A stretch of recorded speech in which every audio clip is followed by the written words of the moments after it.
Thank you for being with us again at the end of the week.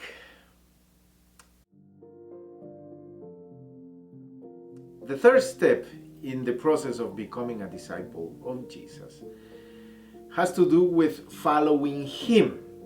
And this doesn't happen naturally because human nature opposes to follow Jesus. That's why He spoke about the two previous steps before we decide to follow Jesus. We have to deny ourselves, we have to take up our cross, and then we have to follow Him. But in order to follow Him, we have to make the decision of following Him. That's why I'm remarking that this doesn't happen naturally. Many people say, or they claim that they follow God, they follow Jesus, but when it comes to His teachings, then they don't like to know anything about His teachings. That's not discipleship.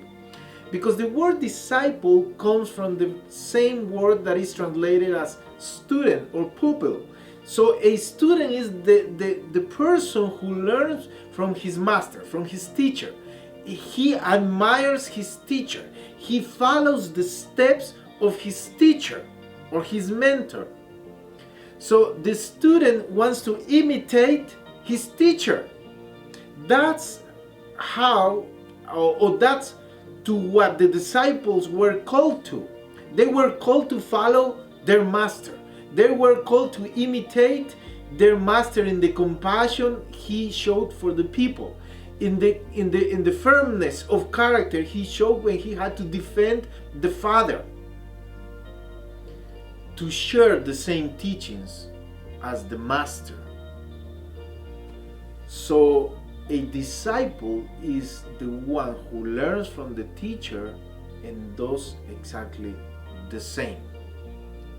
So we are called to be Jesus' disciples, but what it implies is to follow the steps in order to become a true disciple. Christian discipleship is centered in Jesus Christ. That's what is called Christian discipleship. And if we put other elements on discipleship, on Christian discipleship, we may end up messing this up.